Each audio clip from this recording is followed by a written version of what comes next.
9 months pregnant and shaking like a leaf, Talia pressed her back against the cold glass door of the upstate New York gas station. Her breath came out in white puffs as Marcus's voice carried across the parking lot, getting closer. Have you ever witnessed someone completely shut down a bully with just their presence? Hi viewers, kindly tell us where you're watching from and what time it is. Warm welcome to the family. Enjoy the story. She clung to the first man she saw at the gas station, but she didn't know he was one of the most feared billionaires in New York real estate, or that he'd just buried his only brother hours earlier. Have you ever been so desperate you'd trust a complete stranger with your life? Have you ever felt so trapped that danger seemed safer than staying?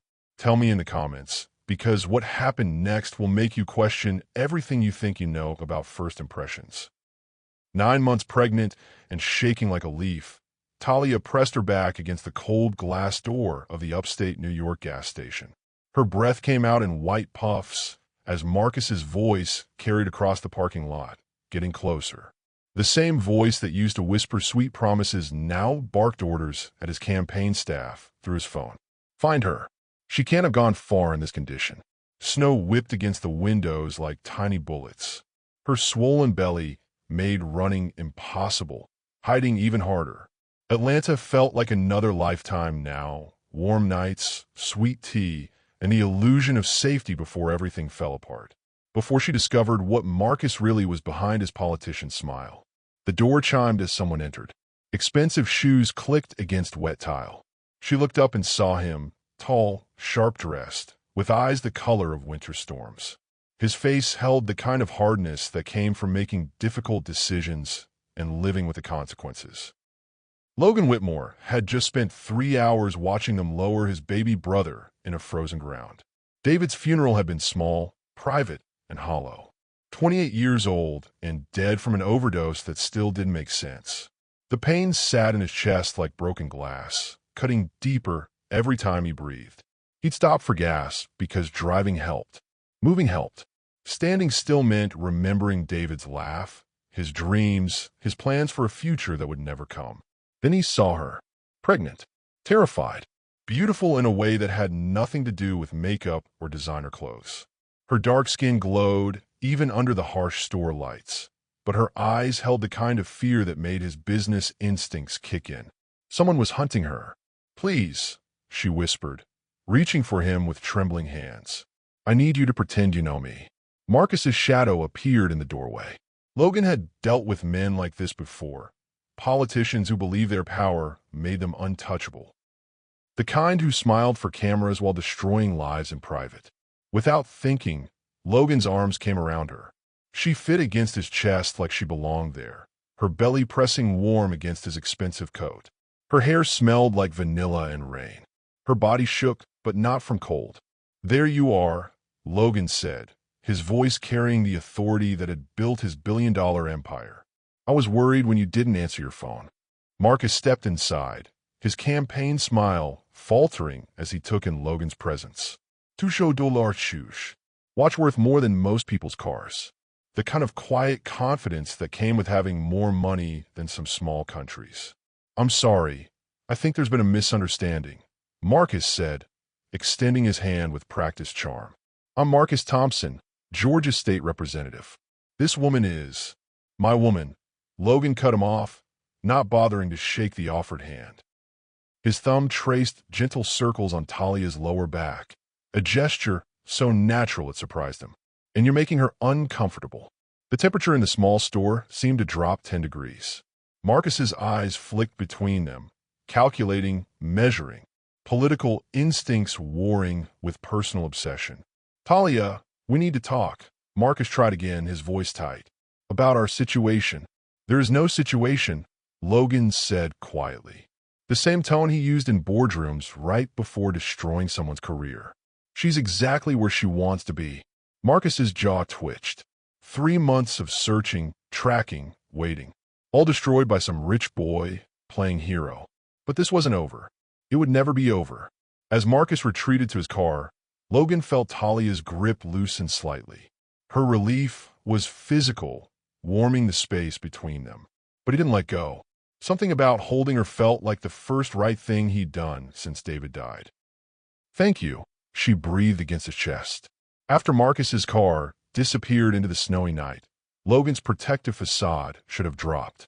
Instead, his thumb kept tracing those small circles on her back as he asked the question that would change both their lives. Where were you planning to go tonight? He played her loving partner so convincingly that for a moment, even she believed the lie. Have you ever witnessed someone completely shut down a bully with just their presence? When someone's quiet power speaks louder than threats and shouting. Share your power moment below, because what Marcus discovered next would shake his political career to its core. Logan's hand remained steady on Talia's back as Marcus circled his luxury sedan like a predator testing boundaries. Through the gas station windows, she watched the man who controlled her life for 2 years, sizing up her unlikely protector. Marcus had money, campaign donations, family connections, political influence. But Logan had something different, something that made the air itself seem to bend around him. "Mr. Thompson," Logan called out, his voice carrying easily across the parking lot. "I believe the lady made herself clear." Marcus's practiced politician smile cracked slightly. He'd spent months tracking Talia, using resources and connections most people couldn't imagine. Private investigators, credit card monitoring, even accessing traffic cameras through political contacts. All of it useless because she'd thrown herself into the arms of someone even more powerful. "Look, friend," Marcus said, stepping closer with the confidence of a man used to getting his way. "I don't know what sob story she told you, but there's more to this situation than—" "Stop." Logan's single word cut through the winter air like a blade. "She doesn't owe you explanations. She doesn't owe you conversation. She doesn't owe you anything." Talia felt something shift inside her chest. For 2 years, Marcus had made her feel small, grateful, dependent. Like his attention was a gift she should appreciate. Like his jealousy proved his love. Like his control kept her safe. But Logan spoke about her like she had choices. Like her decisions mattered. "You don't understand," Marcus pressed, his political charm wearing thin. "She's carrying my child. We have legal obligations, financial arrangements." "Interesting." Logan's voice dropped to a whisper that somehow carried more threat than shouting. "Because she introduced herself as my partner, and I take very good care of what's mine." The possessiveness in his tone sent unexpected heat through Talia's body. Not ownership like Marcus's suffocating grip, but protection, shelter, the kind of claiming that felt like safety instead of prison. Marcus pulled out his phone, probably intending to make calls. Use connections. Apply pressure through political channels. But Logan moved with the smooth efficiency of someone who'd navigated hostile boardrooms for years.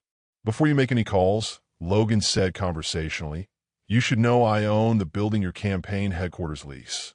Interesting clause in that contract about moral character and public image. Marcus's hand froze. His smile died completely. "I also have significant investments in 3 companies that provide your major campaign funding.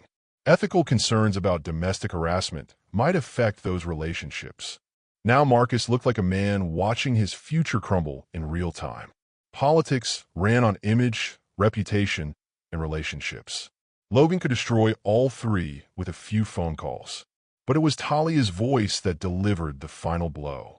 "I was never yours, Marcus. I was just too scared to remember that."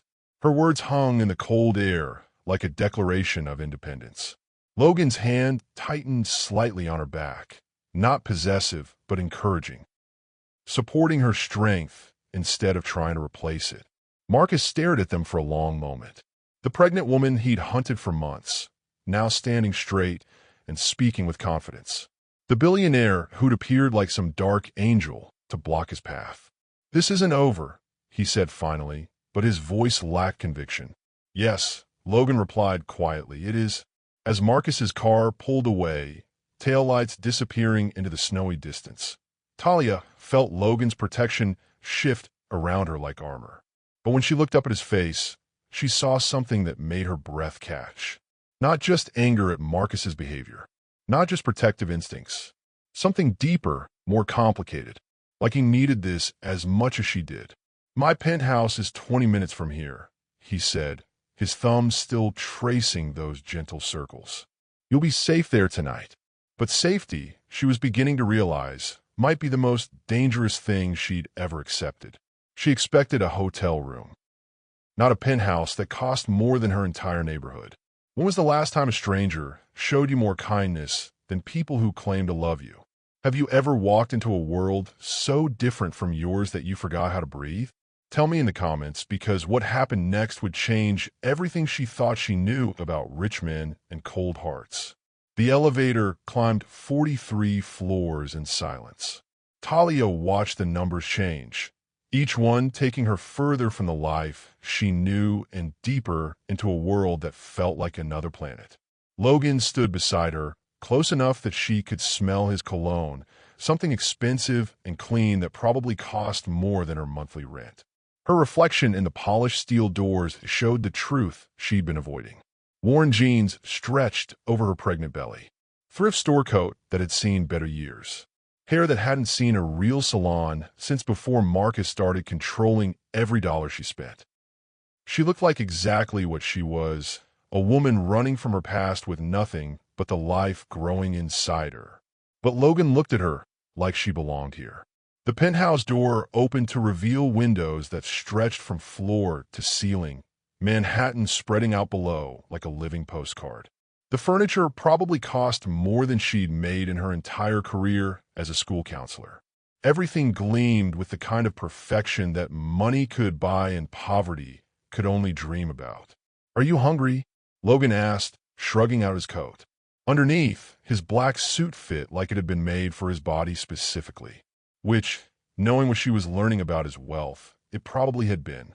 "I don't want to be any trouble," she started, but he cut her off with a look. "When's the last time you ate something that wasn't from a vending machine?" The question hit closer to home than he probably intended. Running from Marcus meant living on gas station food, and whatever cash she could scrape together without leaving a credit card trail. Her baby deserved better nutrition, but survival had been the priority. Now, watching Logan move through his kitchen with surprising efficiency, she felt the first crack in her defensive walls. He heated soup that probably came from some gourmet market, placed crackers on a plate like he was serving royalty, and set it in front of her without making her feel like charity. "Thank you," she whispered, meaning more than just the food. Logan sat across from her, loosening his tie with hands that looked strong enough to build empires or gentle enough to hold something precious. Both turned out to be true. "Tell me about the baby," he said quietly. "When is she due?" "How do you know it's a girl?" Talia asked, surprised by his certainty. Something flickered across Logan's face. Pain, maybe, or memory. Just a feeling. The first contraction hit while she was finishing the soup. Not the mild discomfort she'd been ignoring for hours, but real pain that made her gasp and grip the edge of the marble counter. Logan was beside her in seconds, his hands supporting her as she rode out the wave of pressure. His touch was confident, reassuring, like he'd done this before. "How far apart?" he asked, and she realized he knew exactly what was happening. "They started this morning," she admitted, another contraction building. "But they weren't this strong." Her words cut off as pain stole her breath. Logan's fingers found her pulse, counting, assessing. His other hand rubbed slow circles on her lower back, exactly where she needed it most. "We need to get you to a hospital," he said, reaching for his phone. "No." The word came out sharper than she intended. "No hospitals. They'll ask questions, want insurance, call." "Call who?" Logan asked gently. "Marcus has connections everywhere. Doctors, nurses, administrators. If I show up at any hospital in the state, he'll know within hours." Logan studied her face in the dim kitchen lighting. Whatever he saw there made him nod once, decisively. "Then we do this here," he said simply. "I'll call a private doctor. Someone discreet." As another contraction hit, stronger than the last, Talia gripped his hand with surprising force. Through the pain, she gasped words that changed everything. "The baby, she's coming now." But what terrified her more than giving birth in a stranger's penthouse was the way he looked at her, like she was already his responsibility. She brought life into his world of death and deals, not knowing she carried the ghost of his greatest loss. Have you ever watched someone discover a part of themselves they didn't know existed? When someone finds strength they never knew they had. Tell me about that transformation moment, because what Logan discovered about this baby would turn his world completely upside down. Dr. Sarah Chun arrived within 30 minutes, bringing medical equipment and the kind of discretion that cost extra but asked no questions. Private health care for Manhattan's elite mint house calls, privacy agreements, and medical miracles performed in penthouses instead of hospitals. This is highly irregular, Dr. Chin murmured, but her hands were already examining Talia with professional efficiency. She should be in a hospital, not an option, Logan said firmly, holding Talia's hand as another contraction peaked. His fingers had gone numb from her grip, but he didn't let go. The next 4 hours blurred together like a dream, painted in pain and wonder. Logan had attended dozens of business negotiations, hostile takeovers, and million-dollar deals. He'd never felt pressure like watching Talia bring life into the world with nothing but stubborn determination and courage he didn't know women possessed. One more push, Dr. Chin coached. She's almost here. Logan had seen strength in boardrooms, witnessed powerful people making decisions that moved mountains of money. But watching Talia push through exhaustion and pain to bring her daughter into the world redefined everything he thought he knew about power. The baby's first cry pierced the silence like music. She's perfect, Dr. Chin announced, lifting a tiny, squirming form covered in the miracle of new life. Completely healthy. Logan's hand shook as Dr. Chun placed the baby in his arms. 7 pounds of pure possibility, with dark hair that already showed signs of curl and skin the color of warm coffee with cream. She fit in his palms like she'd been designed specifically for his protection. But when the baby opened her eyes, Logan's world stopped completely. Dark brown eyes flecked with gold. Unusual, striking, and absolutely familiar.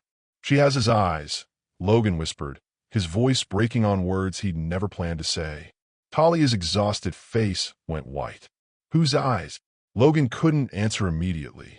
The baby in his arms looked up at him with David's eyes. The same gold-flecked brown that had sparkled with mischief and dreams. The same eyes that had closed forever 3 days ago. My brother, Logan finally managed. She has my brother's eyes. The silence that followed felt heavy enough to crush them both. Dr. Chun continued her work, checking Talia's condition and cleaning up medical supplies, but the air in the room had changed completely. What was your brother's name? Talia asked quietly. David. David Whitmore. Talia's sharp intake of breath told Logan everything he needed to know before she spoke. David from Atlanta, she whispered. David who worked construction while going to night school. David who wanted to save enough money to start his own architecture firm. Logan's grip on the baby tightened protectively.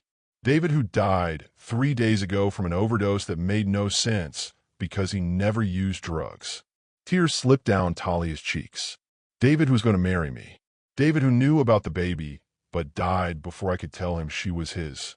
The pieces of an impossible puzzle clicked into place with devastating clarity. David's secretiveness in his final months. His happiness about something he wouldn't share. His plans to visit New York one more time before everything changed. He never told us about you, Logan said softly, studying the baby's face and seeing his brother's features in miniature. But he kept talking about this woman who was going to change his life. This woman he loved more than anything. He was protecting me from Marcus, Talia explained through tears. Marcus had political connections, money, influence. David knew if Marcus discovered our relationship, he'd find ways to hurt both of us. Logan looked down at his brother's daughter, his niece, and felt something crack open in his chest. Not just grief anymore, but purpose. Responsibility. Love for a child who carried David's eyes and Talia's courage. When is her birthday? Logan asked, though he already knew the timeline would confirm his suspicions. Today is February 15th, Talia said. She's exactly 3 days old. David had died February 12th, 3 days before his daughter entered the world. When the baby opened her eyes again, Logan whispered words that would haunt him. He was going to leave everything for you.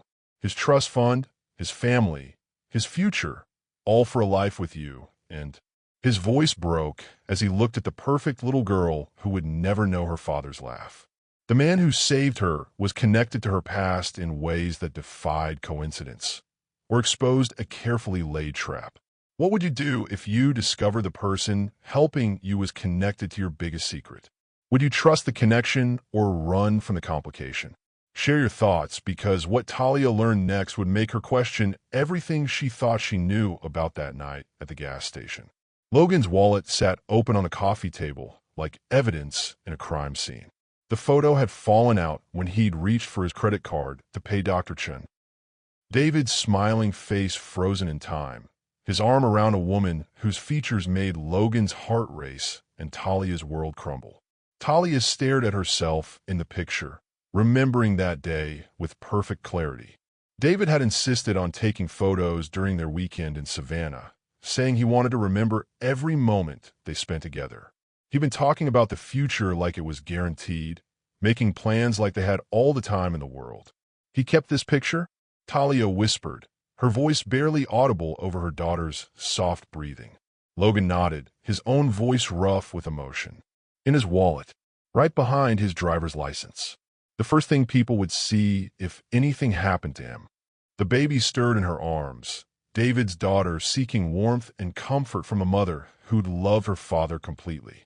Talia looked down at the tiny face and saw David's stubborn chin, his long eyelashes, his perfectly shaped ears. He knew about the baby, Logan said. It wasn't a question. He was saving money for us to disappear together, Talia admitted. Somewhere Marcus couldn't find us, couldn't use his political connections to make our lives hell. David had it all planned out. Logan moved to the floor-to-ceiling windows, Manhattan sparkling below like scattered diamonds. His reflection in the glass looked haunted, processing information that changed everything he believed about his brother's final months. David called me the night before he died, Logan said quietly. Drunk, rambling about mistakes and regrets. He kept saying he was sorry, that he'd made everything worse for someone he loved. Talia's blood turned cold. What kind of mistakes? He'd been asking questions about Marcus Thompson, using our family's connections to dig into his background, his campaign funding, his personal relationships. Logan turned away from the window to face her directly. David thought he was protecting you. Instead, he painted a target on both of you. The implications hit Talia like physical blows. David's death hadn't been random. The overdose that made no sense to his family made perfect sense if someone needed him silenced before he could expose dangerous secrets. Marcus killed him, she whispered, the words barely forming. We don't know that, Logan said, but his voice carried no conviction. The official cause of death was accidental overdose. David's blood showed levels of fentanyl that would kill an elephant, but no needle marks, no history of drug use. Someone forced him to take it. Talia's grip on the baby tightened protectively. Marcus has connections to people who specialize in making problems disappear. Logan studied her face in the dim lighting of his living room. Weren't you telling me about Marcus Thompson? Talia looked down at her daughter, David's daughter, and felt the weight of secrets that could destroy them all. Marcus isn't just a state representative, she said slowly. He's being positioned for governor, maybe senator eventually. His campaign is funded by people who expect their investments protected. What kind of people? The kind who don't accept no for an answer. Who see women like me as property to be owned, controlled, used. Talia's voice grew stronger with each word. Marcus didn't just want me as his girlfriend. He wanted me as proof he could have anything he desired, including a black woman who initially turned him down. Logan sat down across from her, his business mind processing the political implications. You weren't just running from an abusive relationship. You were running from a man with the power to make you disappear completely. And David died, trying to protect me from him. The baby made soft noises in her sleep, completely unaware that her existence had already cost one life and put two others in mortal danger. Marcus will never stop looking for us, Talia said with absolute certainty. Not now that he knows about the baby, about you, about everything. Logan's eyes hardened into the expression that had built his fortune and destroyed his competitors. Then we make sure he finds us, Logan said quietly. On our terms, with our advantages. What do you mean? Logan's smile held no warmth whatsoever. Marcus Thompson is about to learn the difference between political power and real power, between having connections and being untouchable. As if sensing the shift in the room's energy, the baby opened her eyes, David's eyes, and looked directly at Logan with the kind of trust that could either save them all or destroy them completely. Logan's war room looked nothing like the boardrooms where he'd built his empire. It looked like something out of a spy movie. Have you ever watched someone flip a switch from defense to offense? When the person being hunted decides to hunt back. Drop your thoughts below because what Logan discovered about Marcus would make your skin crawl and change the game completely. 3 computer screens glowed in Logan's home office at 2 a.m. His security team worked like shadows, pulling information that most people couldn't access legally. But Logan Whitmore hadn't built a billion-dollar empire by following every rule, and Marcus Thompson was about to learn that lesson the hard way. Sir, you need to see this, Jake Morrison, Logan's head of security, said quietly.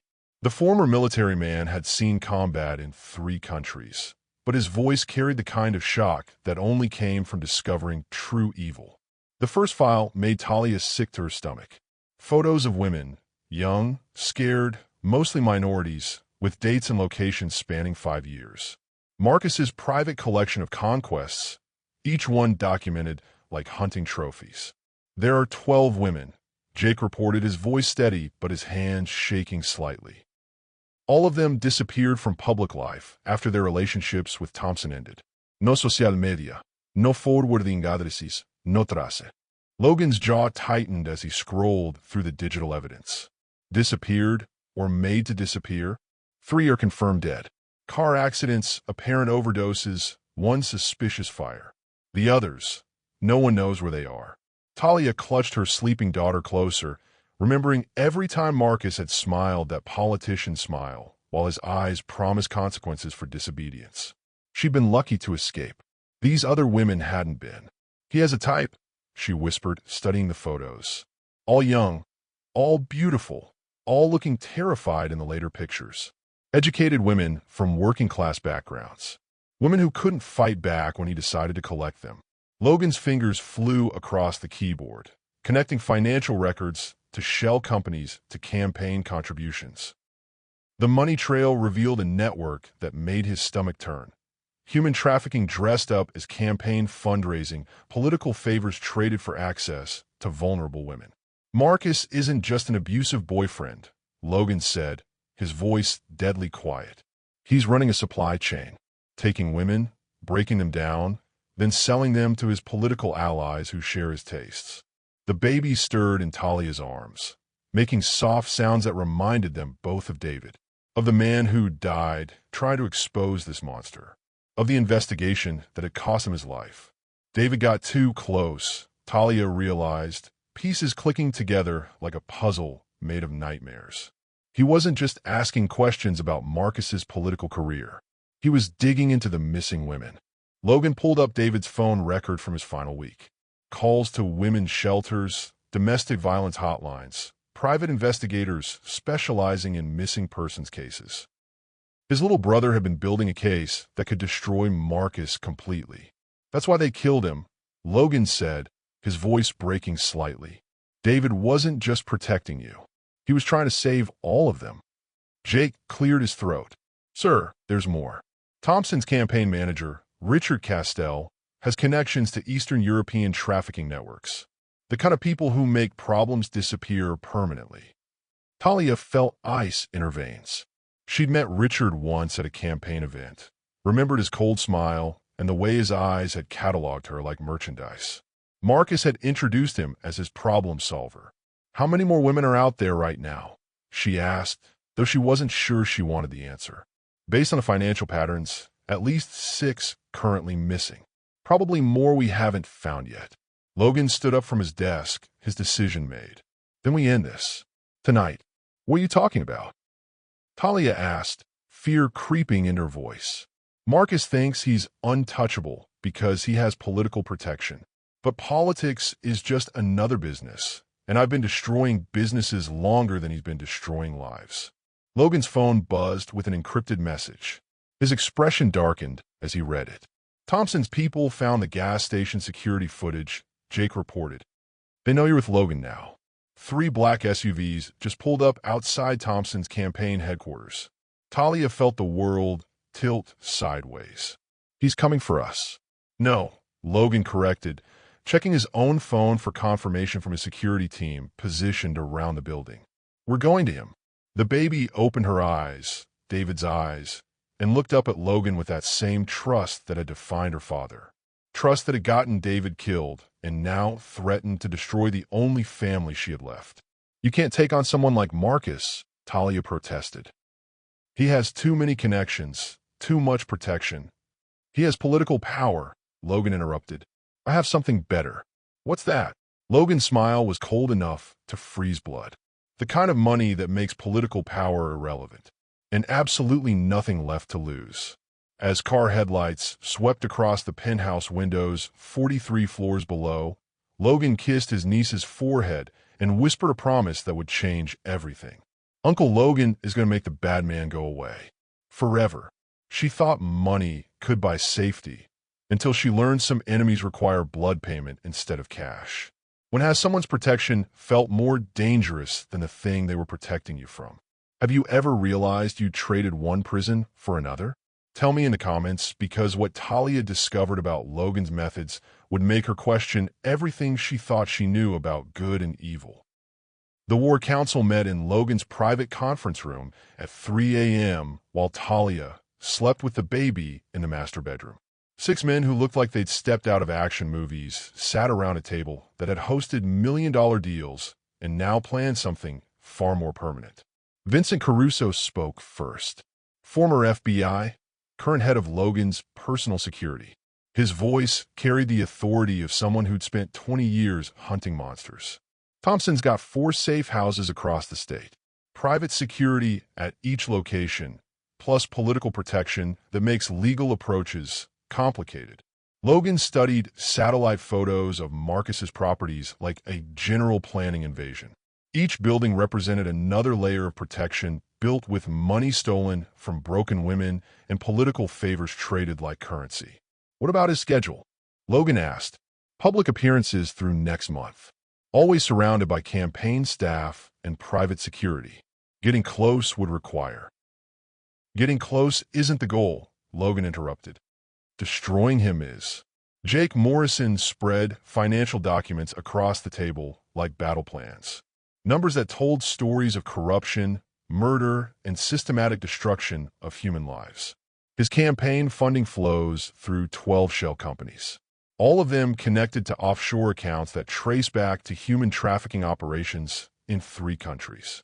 Logan's expression never changed, but everyone in the room felt the temperature drop.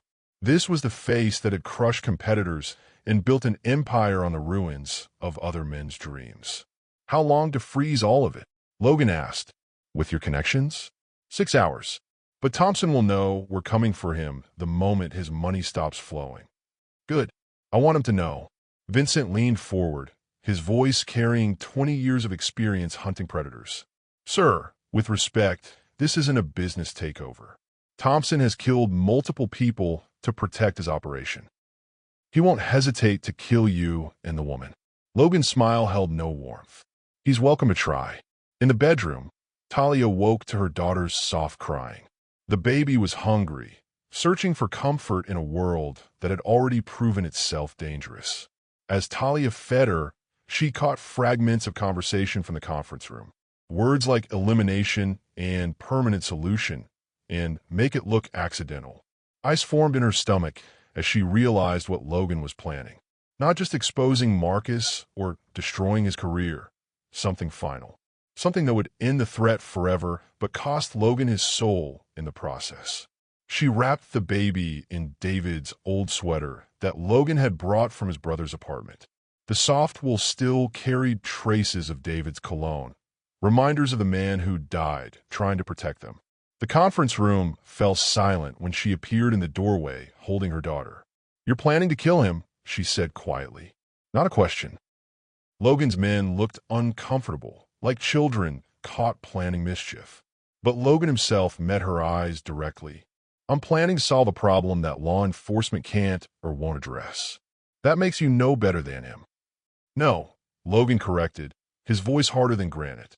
It makes me effective. Talia studied the faces around the table. Men who'd crossed lines she couldn't imagine, who'd chosen loyalty to Logan over legal consequences or moral certainty. What happens to us afterward? She asked. When you've become the monster you're fighting. Logan stood up, crossing to her with steps that reminded her of a predator approaching prey. But when he reached out to touch the baby's cheek, his hand was gentle. David died because he tried to fight Marcus the right way, Logan said softly. Legal channels, proper evidence, faith in a system that protects men like Thompson instead of women like you. The baby gripped Logan's finger with tiny hands, holding on to him like an anchor in a storm she was too young to understand. I won't make David's mistake, Logan continued. I won't let this monster hurt another woman while hiding behind laws that were designed to protect him. Talia looked around the room at faces that had seen too much violence, made too many compromises. Men who'd chosen expedience over ethics, so many times they'd forgotten the difference. And what happens to her? Talia asked, indicating her daughter. When she grows up learning that problems are solved with violence. The might makes right. Logan's expression softened slightly. She grows up safe, in a world where Marcus Thompson can never hurt anyone again. The baby made soft noises, completely unaware that her existence had sparked a war between two kinds of monsters, one who destroyed women for pleasure, and one who destroyed men for justice. There has to be another way, Talia whispered. Logan's smile was sad and final. There was. David tried it. They killed him for it. As dawn broke over Manhattan, Talia realized she'd traded Marcus's cage for Logan's protection, and both came with prices she wasn't sure she could pay. The game ended not with lawyers or headlines, but with a single phone call that would haunt everyone who heard it. Have you ever witnessed someone cross a line they can never come back from? When good people do terrible things for the right reasons. Share your moral boundary moment, because what happened next would prove that some choices destroy your soul even when they save your life. Marcus Thompson's world collapsed in 7 minutes and 38 seconds. Logan made the first call from his office while Talia fed the baby in the next room. She could hear his voice through the wall. Calm, professional, deadly. Senator Williams? Logan Whitmore. I have information about your campaign manager's offshore accounts that I think you'll find enlightening. The second call went to the FBI field office in Albany, not through official channels, but directly to Assistant Director Patricia Hayes, a woman Logan had helped financially when her daughter needed experimental cancer treatment. Patricia, it's Logan. I'm sending you files on Marcus Thompson that will make your career and destroy his. Multiple homicides disguised as accidents. Financial records proving human trafficking. Evidence your superiors buried for political reasons. The third call was the one that made Talia's blood turn cold. Richard? It's Logan Whitmore. Yes, that Logan Whitmore. I have a proposition for you regarding your employer Marcus Thompson. Through the baby monitor, she heard Logan's conversation with Marcus's campaign manager, the man with dead eyes who'd looked at her like merchandise at that campaign dinner months ago. Mr. Whitmore. Richard Castell's voice crackled through the speaker. I understand you've been causing problems for my client. Your client has been causing problems for women who couldn't defend themselves, Logan replied smoothly. That ends today. I'm afraid Mr. Thompson's business arrangements are none of your concern. Logan's laugh was colder than winter wind. Richard, I know about the shell companies, the offshore accounts, the 6 women currently missing from your supply chain. Most importantly, I know about David Whitmore. Silence stretched through the phone line like a held breath. Your brother was asking too many questions, Richard said finally. Sometimes curiosity has consequences. Yes, Logan agreed quietly. It does. Talia heard the click as Logan hung up, then the sound of him dialing another number. This call was different, shorter, coded, final. It's done, was all he said before hanging up. 30 minutes later, Richard Castell's body was found in his car outside a truck stop in Pennsylvania. Apparent heart attack, according to the preliminary medical report. The kind of heart attack that happened when specific pressure was applied to specific nerve clusters by people who'd learned the technique in very dark places. Marcus discovered his campaign manager's death the same way the rest of the world did, through a breaking news alert on his phone while eating breakfast in his Albany safe house. The phone rang immediately. Logan's voice, calm as a surgeon's. "Marcus, I thought you should know that Richard won't be handling your problems anymore. You son of a—" "I'm sending you a package," Logan interrupted. "Photos of 12 missing women. Financial records linking you to human trafficking networks. Audio recordings of Richard admitting to my brother's murder." Marcus's hand shook as he gripped the phone. Political power meant nothing against someone willing to cross lines that civilized people respected. "What do you want?" Marcus whispered. "I want you to disappear. Tonight. Leave the country. Abandon your political career. Never contact Talia or my niece again. In exchange, I won't release evidence that will put you on death row. You can't prove." "I don't need to prove anything in court, Marcus. I'm not a prosecutor. I'm not bound by legal procedures or constitutional protections." The line went quiet except for Marcus's harsh breathing. "Choose quickly," Logan continued. "The FBI raid on your campaign headquarters starts in 2 hours. You can either be on a plane to somewhere without extradition treaties, or you could be in federal custody explaining Richard's confession tape." Through the baby monitor, Talia heard her daughter making soft sounds. David's daughter. Safe because Logan had chosen darkness to protect light. 12 hours, Marcus said finally. "I need 12 hours. You have 6. The call ended with Marcus Thompson realizing that all his political connections, all his money, all his carefully built power meant nothing against someone with deeper pockets and fewer scruples. As Logan walked into the bedroom, where Talia sat with the baby, she saw something die in his eyes. The last trace of the man who believed justice could be served through proper channels. "Is it over?" she asked. "Yes," Logan said, but his voice carried the weight of choices that would follow him forever. "It's over." The baby looked up at him with David's eyes, completely unaware that her safety had cost her uncle his soul. They were finally safe, but safety built on blood money carries its own price, and some debts can never be repaid. Have you ever gotten exactly what you wanted only to realize it wasn't worth what you paid for it? When winning feels like losing and success tastes like ash. Share your hollow victory story because what Talia discovered about their new life would make her question if survival was worth the cost. 6 months later, Logan's penthouse felt like a beautiful prison made of marble and gilt. The baby thrived in ways that should have brought joy. She'd grown from 7 pounds of pure possibility into 18 pounds of laughter and wonder. Her first smile had been for Logan. Her first word something close to mama. Her first steps taken while holding his fingers for balance. But Talia watched Logan hold his niece and saw the shadows that lived behind his eyes now. The man who'd saved them was disappearing, replaced by someone harder, colder, more efficient at solving problems through methods that left no room for mercy. The morning news played quietly in the background while Logan fed the baby her breakfast. Another headline about Marcus Thompson's mysterious disappearance from politics. Another speculation piece about his campaign manager's sudden death. Another reminder of the prices paid for their safety.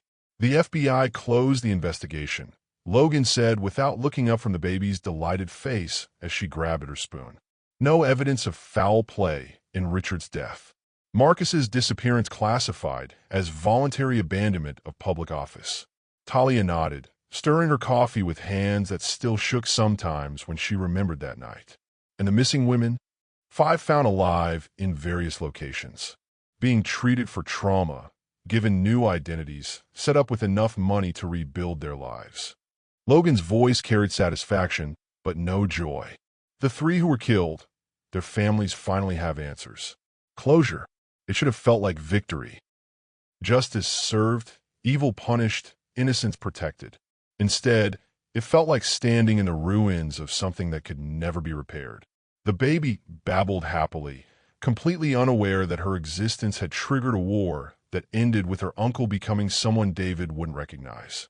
Vincent called this morning, Logan continued, his voice carefully neutral. Three more situations that need addressing. A trafficking ring in Miami. A political network in Chicago that's been making women disappear. A judge in California who's been trading favorable rulings for access to vulnerable defendants.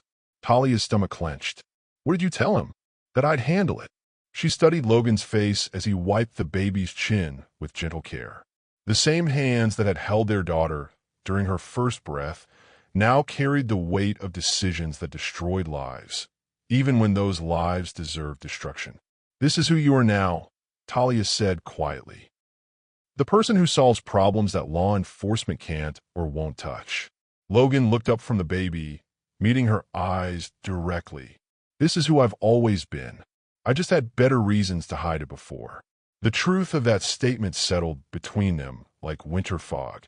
Logan Whitmore hadn't become a monster to save them. He'd simply stopped pretending not to be one.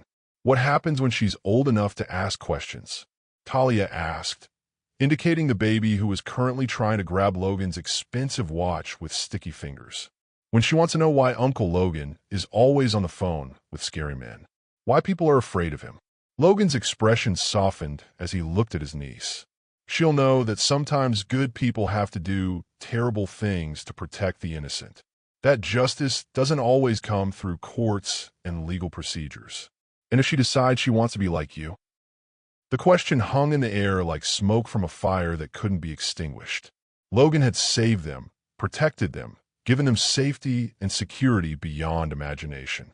But the methods that had freed them from Marcus's control had enslaved Logan to a life of violence that would follow him forever. Then I'll teach her how to be effective, Logan said finally. How to choose her battles, minimize collateral damage, and live with the consequences of necessary choices. Talia watched her daughter laugh at Logan's silly faces and felt her heart break a little more. This beautiful, innocent child would grow up in a world where her uncle's love was expressed through elimination of threats and problems solved through methods that couldn't be discussed in polite company. I never said thank you, Talia whispered, for everything you've done, everything you've sacrificed. Logan stood up, lifting the baby into his arms with the practiced ease of 6 months of daily care. She snuggled against his chest, completely trusting, completely safe. Thank me by making sure she has choices I never did, Logan said quietly. Make sure she knows there are other ways to solve problems. Better ways. As the baby fell asleep against his chest, Logan looked out at Manhattan spreading below them and wondered if David would have approved of the methods that had saved his daughter. The answer, he suspected, was a silence that would haunt him forever. 3 years later, she realized that Logan's protection came with an education she never wanted her daughter to receive. What happens when a child grows up thinking violence is normal? When protection becomes indoctrination and safety requires learning dangerous lessons. Tell me about the moment you realized childhood innocence was being stolen, because what happened next would force impossible choices between love and conscience. Emma Rose Whitmore took her first real steps on a Tuesday morning in September, walking from Talia's arms to Logan's with the determined concentration of someone conquering the world one wobbly step at a time. At 3 years old, she had David's eyes and Talia's stubborn chin, Logan's intensity and her own fierce independence.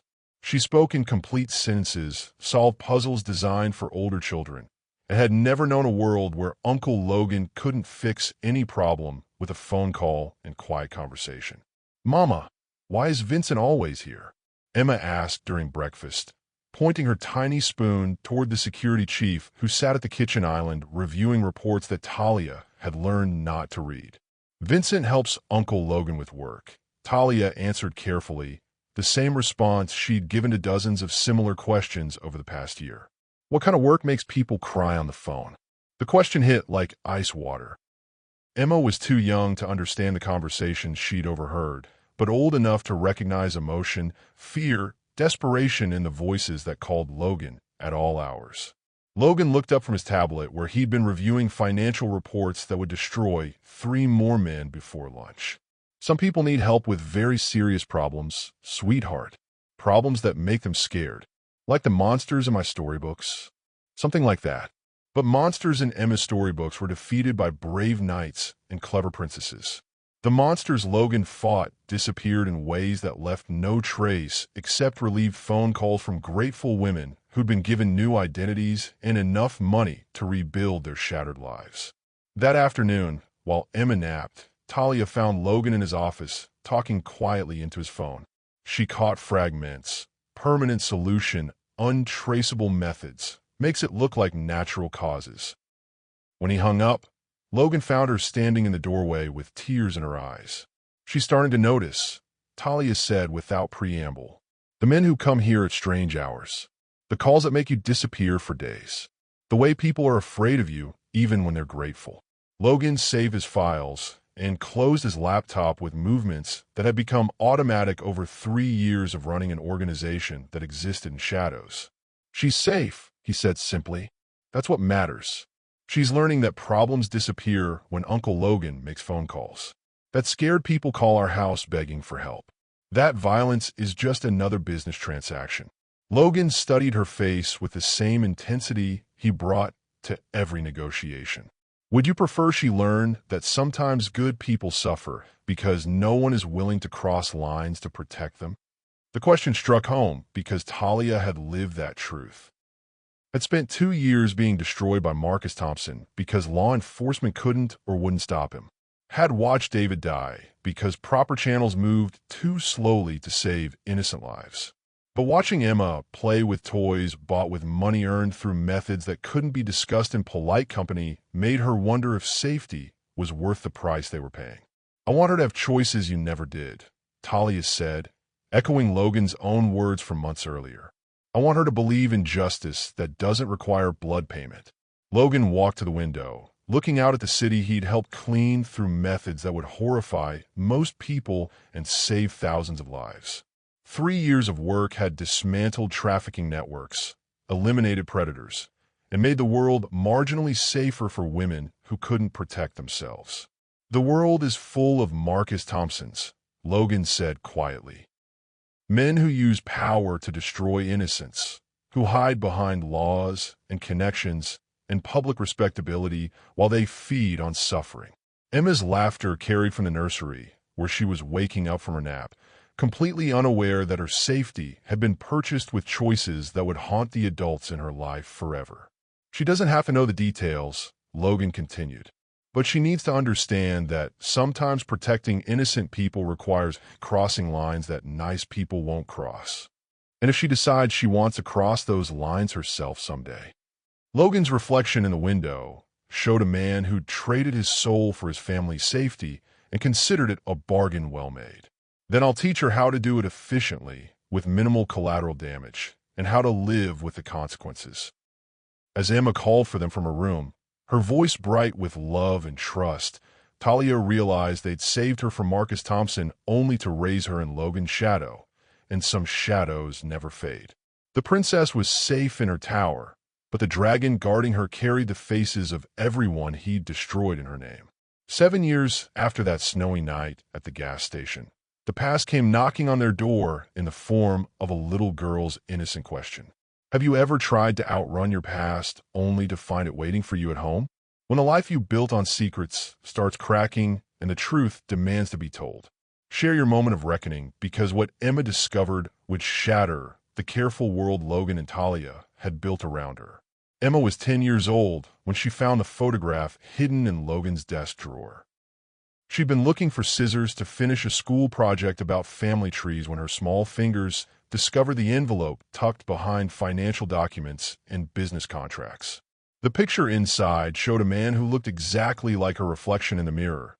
Same gold-flecked brown eyes, same stubborn chin, same smile that could light up a room.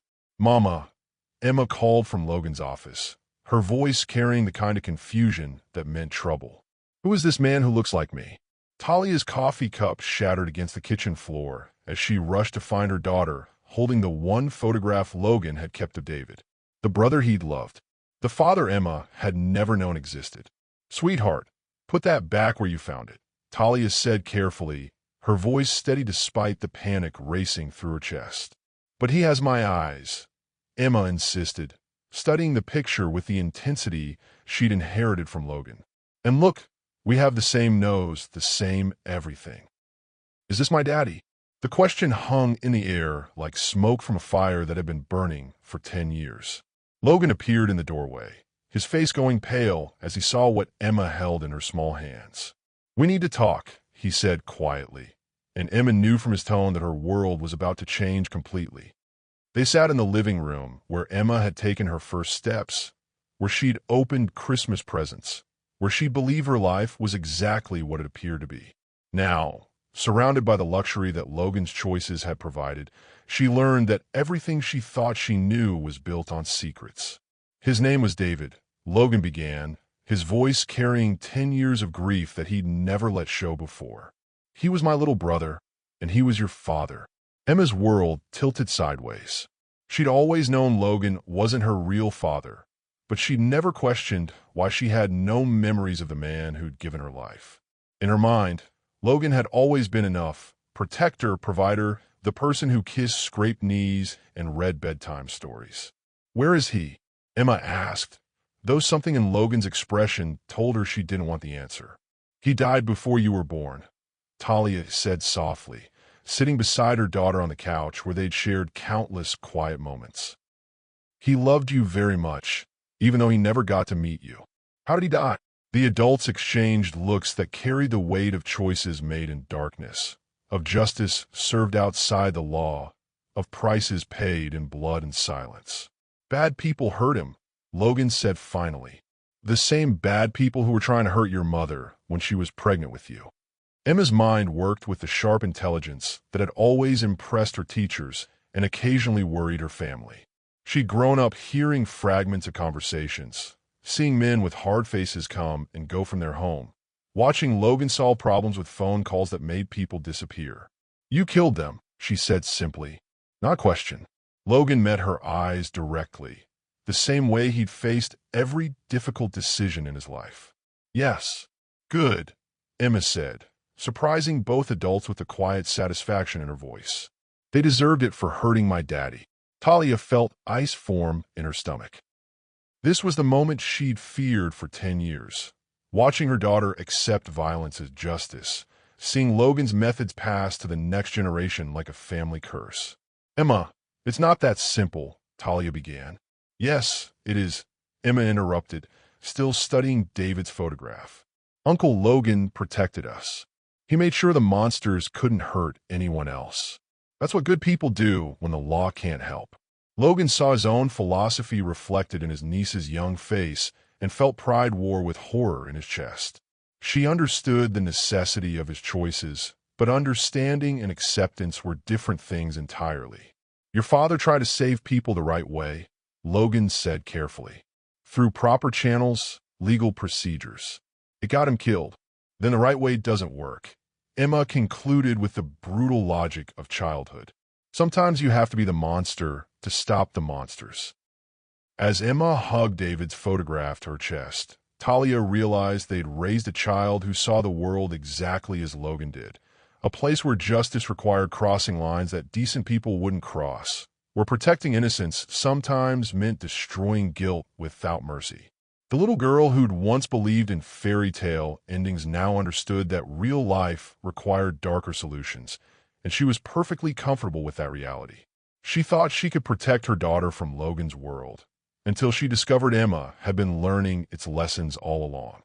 When did you realize your child had absorbed lessons you never meant to teach? That protection and corruption can look identical from the outside?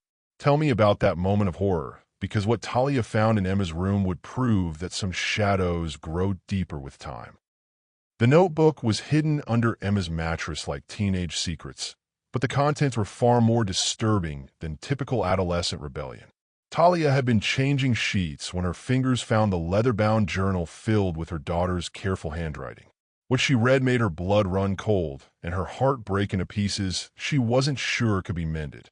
Page after page of observations about Logan's business dealings. Names of men who'd visited their home. Details about conversations Emma had overheard through air vents and baby monitors. Financial records she'd memorized from documents left on Logan's desk. But most disturbing were Emma's own plans. Detailed strategies for handling bullies at school, methods for protecting friends from abusive boyfriends, ways to make problems disappear using techniques she'd absorbed from watching her uncle work. She's been studying him, Talia whispered to herself, flipping through pages that read like a manual for justified violence written by a 12-year-old girl. Emma had documented everything. Which politicians received envelopes full of photographs that made them change votes overnight? Which judges suddenly ruled in favor of women who'd been failed by the system? Which men simply stopped existing after Logan made certain phone calls? And underneath it all, Emma's childish handwriting spelled out her own moral code. Sometimes good people have to do bad things to protect innocent people. Uncle Logan taught me that monsters hide behind laws and money. So you have to be smarter and more dangerous than they are. Talia sat on Emma's bed holding evidence that her daughter had been raised by a man who solved problems through elimination, and she'd learned those lessons better than any subject taught in school. The bedroom door opened, and Emma walked in, home from her violin lesson with the same bright smile she'd always worn. But now Talia saw something different in those gold-flecked eyes, a calculation that belonged on adult faces, not children's. "You found my journal," Emma said calmly, settling cross-legged on her bed like they were discussing homework instead of it lists. "Emma, what is this?" Talia asked, holding up pages covered in her daughter's observations about human trafficking networks and political corruption. "Research," Emma replied matter-of-factly. "Uncle Logan says knowledge is power, and power is responsibility. I want to understand how the world really works. This isn't how the world works for 12-year-old girls. This is our family business," Emma interrupted with Logan's quiet authority. "You and Uncle Logan save me from monsters, but there are more monsters out there. Other little girls who need protecting." Talia felt the room spinning around her. Emma spoke about violence and justice with the same tone she used to discuss favorite books or weekend plans. Logan's influence had shaped her worldview so completely that she couldn't see the horror in what she was suggesting. "What exactly do you think happens to the men who disappear after visiting Uncle Logan?" Talia asked carefully. Emma's expression didn't change. "They stop hurting people. Permanently. And you're okay with that?" "I'm okay with little girls being safe," Emma said with devastating simplicity. "I'm okay with women not disappearing. I'm okay with monsters being stopped before they can create more victims." Logan appeared in the doorway, drawn by voices that carried the weight of a confrontation he'd been expecting for years. He saw Talia holding Emma's journal and Emma sitting with the calm confidence of someone who'd never doubted the righteousness of necessary violence. "How long have you known?" he asked Emma quietly. "Since I was 8 and started really paying attention," Emma replied. "Vincent taught me how to listen at doors without being caught. Jake showed me how to read financial documents. You taught me that protecting innocent people is more important than following rules that protect monsters." Talia looked between Logan and Emma and saw the same expression on both faces. The look of people who'd made peace with crossing lines that others wouldn't cross, who'd accepted that real justice sometimes required methods that civilized society couldn't acknowledge. "She's just a child," Talia whispered. "So were the girls Marcus Thompson trafficked," Emma replied with Logan's cold logic. "So were the women those judges traded like commodities. Being a child doesn't mean being stupid about how evil works." As Talia held her daughter's journal filled with plans for fighting monsters using monstrous methods, she realized the battle for Emma's soul had been lost years ago. Not through corruption, but through love that taught violence as virtue and protection as power. Logan had raised his knees to see the world exactly as he did, and she'd learned the lessons perfectly. The mother tried to save her daughter's innocence, but innocence can't survive in a world built on blood and shadows. Have you ever reached a point where saving someone meant losing them completely? When love requires letting go of everything you've fought to protect. Share your impossible choice because what Talia decided next would shatter their family beyond repair. The fight started over a school project and ended with Emma packing a suitcase at 2 in the morning. It began when Emma's history teacher assigned a presentation about moral heroes, People who changed the world through courage and conscience. While other children chose Martin Luther King Jr. or Rosa Parks, Emma chose Logan Whitmore. "I can't let you present that to your class," Talia said, reading Emma's notes about her uncle's heroic work protecting vulnerable women through unconventional methods. "Why not?" Emma asked, her 13-year-old voice carrying Logan's stubborn intensity. "He saved more lives than any politician or activist. He just doesn't get credit because his methods make people uncomfortable. His methods are murder, Emma. He kills people. He stops monsters," Emma corrected with frightening calm. "There's a difference."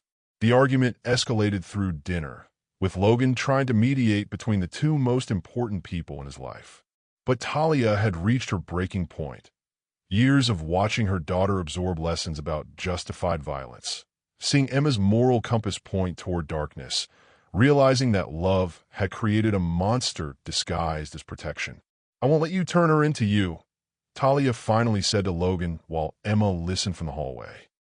"I'm not turning her into anything," Logan replied quietly. "I'm teaching her how to survive in a world that destroys innocent people while protecting guilty ones. You're teaching her that violence is the answer to every problem. I'm teaching her that sometimes violence is the only answer that works." Emma stepped into the room, her young face set with determination that belonged on someone twice her age. "Stop fighting about me like I'm not here. I know exactly what Uncle Logan does, and I know exactly why he does it." "You're 13 years old," Talia said desperately. "You should be worried about homework and friendships, not international trafficking networks and political assassination. I should be worried about living in a world where people like Marcus Thompson can destroy lives while hiding behind laws and money," Emma shot back. "Uncle Logan made sure I don't have to worry about that." "At what cost?" Talia asked, her voice breaking. "What happens to your soul when you grow up believing that killing is just another tool for solving problems?" Emma looked at her mother with eyes that held too much knowledge for her age. "My soul is fine, Mama. It's the souls of the monsters that should worry you." That night, Talia made a decision that would haunt her forever. She couldn't save Emma from Logan's influence while living in a shadow.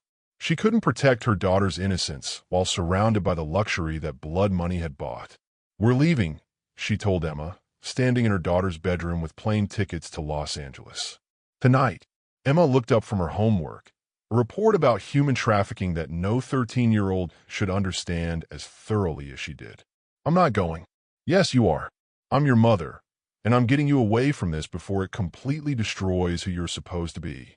"This is who I'm supposed to be," Emma said with quiet certainty. "Uncle Logan saved us. He gave us a family, a home, a life where we don't have to be afraid.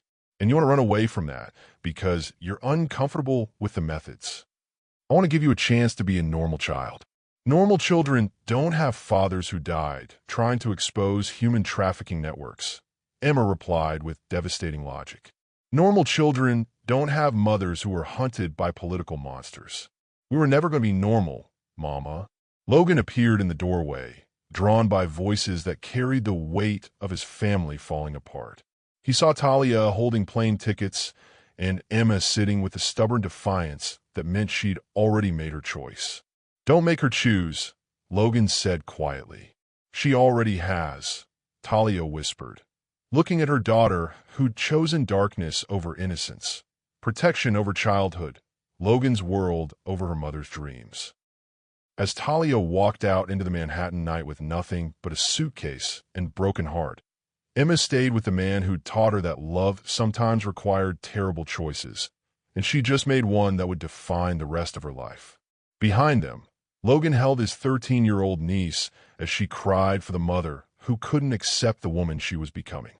2 years without her mother's moral compass, Emma learned that Logan's lessons had darker depths than she'd imagined. What happens when a child's only role model is someone who's traded their soul for power? When protection becomes predation and love becomes control. Tell me about the moment innocence dies completely, because what Emma discovered at 15 would prove that some educations can never be unlearned.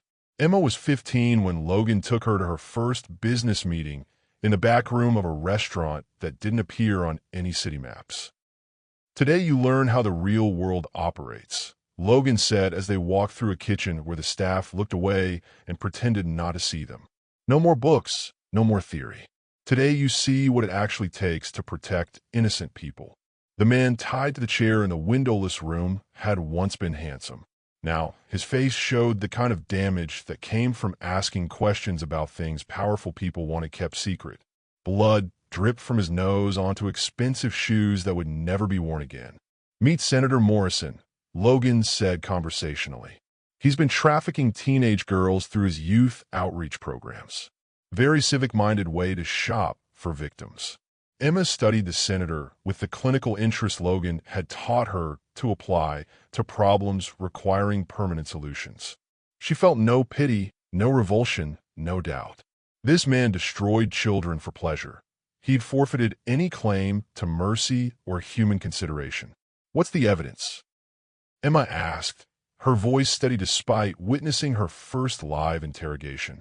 Vincent handed her a tablet filled with photographs, financial records, and video evidence that would have destroyed Morrison's career and sent him to prison for life, if Logan had been interested in legal solutions.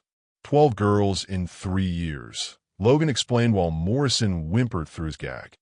All from broken homes, all vulnerable, all delivered to his political donors who shared his particular tastes.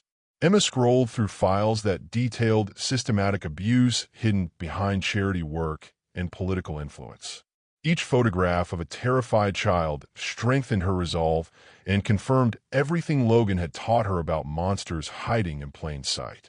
"The parents," she asked, "paid off or intimidated into silence. The police, bought or threatened. The prosecutors, compromised through political pressure." Emma looked up from the evidence to meet Logan's eyes. "So we're the only justice these girls will ever get. We're the only justice that actually works in cases like this." Morrison's muffled protests died as Emma walked closer to study his face with the detached curiosity of a scientist examining an interesting specimen. "He's going to disappear," she said. "Not a question. Tonight. Car accident on a lonely road. Very tragic loss for the political community." Emma nodded approvingly. "What about his network? The donors who were buying access to the girls?" Logan smiled with pride and something darker. "That's where you come in. I've been training you for situations exactly like this." Over the next 6 hours, Emma learned lessons that no 15-year-old should master. How to read financial records to track human trafficking money. How to identify political connections that protected predators.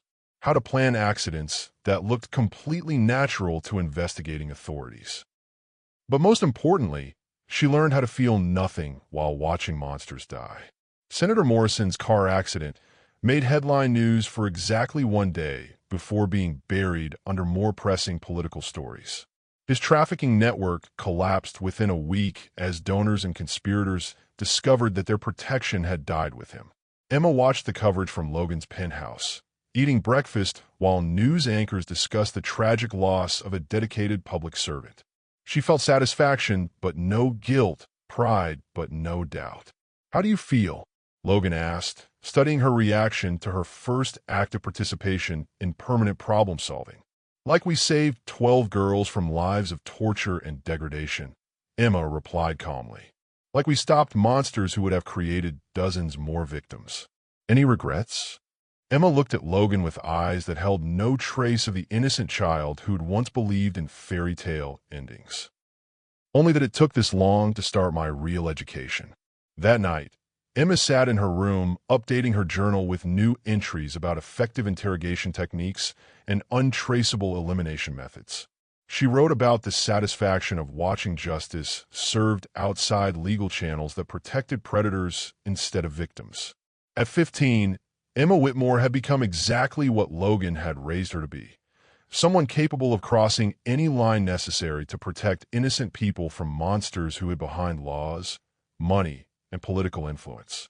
She'd learned every lesson perfectly, and Logan couldn't have been more proud or more terrified of what he'd created. The student had become the teacher's equal, and there was no going back from the darkness they now shared. At 17, Emma faced the test that would determine whether she'd inherited Logan's mission or something far more dangerous. Have you ever realized that the person you created isn't who you thought you were making? When your greatest success becomes your most terrifying failure. Share your moment of horrified recognition, because what Logan discovered about Emma would make him question everything he'd built their life upon. Emma's 18th birthday present was a human trafficking ring operating out of 3 upscale Manhattan hotels.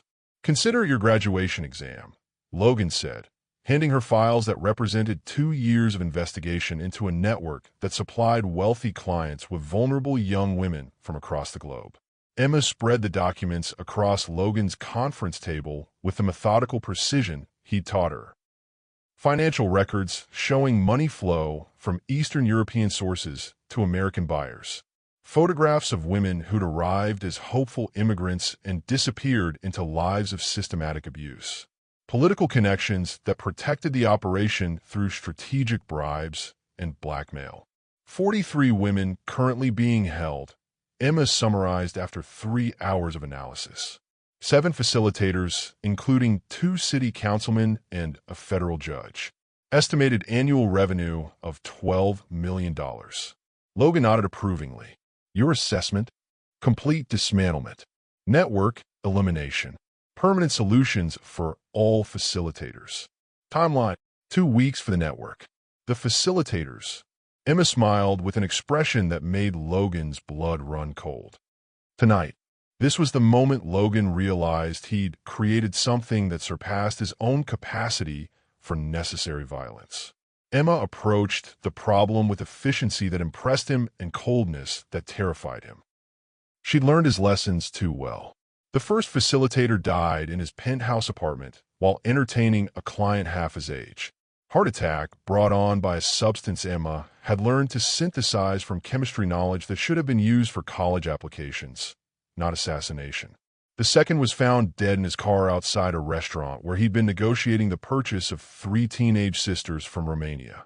Another heart attack, another tragic coincidence that would never be investigated too closely. Emma moved through the list with mechanical precision, eliminating threats to innocent women while Logan watched his protege exceed every lesson he'd taught her about effective problem solving. But it was the 7th target that showed Logan what he'd really created.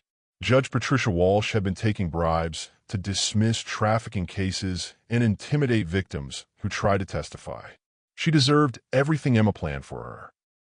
But Emma's method revealed something that made Logan question 18 years of careful education. She has a daughter, Logan said, reviewing Emma's assassination plan. 16 years old, completely innocent of her mother's crimes. Collateral damage happens, Emma replied with chilling indifference. The daughter will be in the car when the brake lines fail. Tragic family accident. Logan felt something die in his chest. Emma, the girl has done nothing wrong. The girl is inconvenient. She'll inherit her mother's political connections, her money, her ability to cause problems for our operations. Better to eliminate future threats before they develop. She's innocent.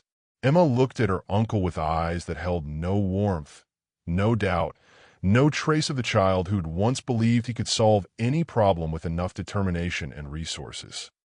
Innocence is a luxury we can't afford to protect when it threatens our mission, Emma said with Logan's own logic turned into something monstrous. You taught me that protecting the innocent requires sacrificing the convenient. Logan saw his own philosophy reflected in Emma's young face and realized he'd created a predator who justified any action through the mathematics of greater good. She learned to calculate human worth based on strategic value, to eliminate problems before they became threats, to feel nothing while destroying lives that complicated her objectives. You're talking about murdering a child because she might someday become inconvenient, Logan said slowly. I'm talking about preventing future complications through preemptive action, Emma corrected. The same way you prevented Marcus Thompson from hurting more women. But Marcus Thompson had been a monster who destroyed lives for pleasure. Judge Walsh's daughter was guilty of nothing except being born to the wrong mother. Call it off, Logan said quietly. Emma studied his face with the analytical intensity she brought to all problems. You're becoming soft, sentimental. That's dangerous in our line of work. Our line of work. protecting innocent people from monsters who hide behind laws and money. Emma recited his own words back to him, even when those monsters include the children of our enemies. As Emma walked away to finalize her plans, Logan realized he'd raised a daughter who'd learned all his lessons about justified violence, but none of his underlying humanity. She'd become something more dangerous than the monsters they fought, a person who'd forgotten that the mission was supposed to serve morality, not replace it. The student had surpassed the teacher, and Logan wasn't sure he could live with what he'd created.